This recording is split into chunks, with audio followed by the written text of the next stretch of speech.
నిద్రపోయి లేచిర్రు, మెడ టైట్‌గా ఉంది, తిప్పనికి రావట్లేదు. ఆర్ ఇంకేమైనా పని చేసిర్రు, బాగా ఏమైనా ఎత్తిర్రు, టైట్‌గా ఉంది. ఎస్పెషల్లీ పడుకొని లేచేసరికి.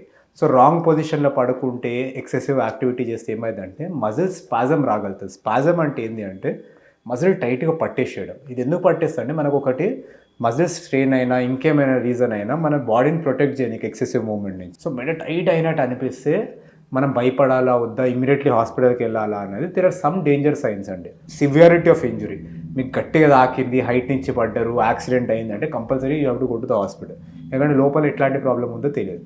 కానీ సంథింగ్ వెరీ ట్రివియల్ లైక్ పడుకొని లేచేసరికి ఉంది అంటే మనం we can still wait and see. ఒకటి ఏంది అంటే టైట్ ఉన్నా కానీ ఏం చేయాలి అంటే ఫస్ట్ థింగ్ డేంజర్ సైన్స్ కొన్ని చూడాలి. మనకి చేతికి రేడియేటింగ్ పెయిన్ అంటే లాగుతున్నట్టు నొప్పి అవుతుందా, బర్నింగ్ సెన్సేషన్, తిమ్మిర్లు అవుతున్నాయా, కాళ్ళకు వస్తున్నాయి. These are danger signs. అంటే డిస్క్ ఏమైనా ప్రాబ్లం ఉన్నా కానీ, ఇటువంటిది ఉన్నా కానీ నర్వ్ రూట్ మీద కంప్రెషన్ ఉన్నట్టు ఇది. సో దానివల్ల వచ్చే పెయిన్ ఇది. సో ఇటువంటిది ఉంటే ఇమీడియట్లీ హాస్పిటల్కి వెళ్ళండి. కానీ ఓన్లీ నెక్ పెయిన్ ఉంటే ఏం చేయాలి, నెక్ పెయిన్ అండ్ స్పాజమ్ ఉంటుంది. అంటే కొన్నిసార్లు ఈ area back of the head, neck, trapezius area and ఆ కాలర్ బోన్స్ మధ్యలో ఈ ఏరియా అంతా పెయిన్ఫుల్ ఉండొచ్చు. సో ఇటువంటి దాంట్లో ఏం చేయాలంటే ఫస్ట్ థింగ్ కొన్ని చేయొద్దు. ఒకటి సడన్గా నెక్ ట్విస్ట్ చేయడానికి ట్రై చేయడం, దాన్ని స్ట్రెచ్ చేయడం, ఇవన్నీ ఇమీడియట్లీ మనం చేయకుండా ఉండాలి.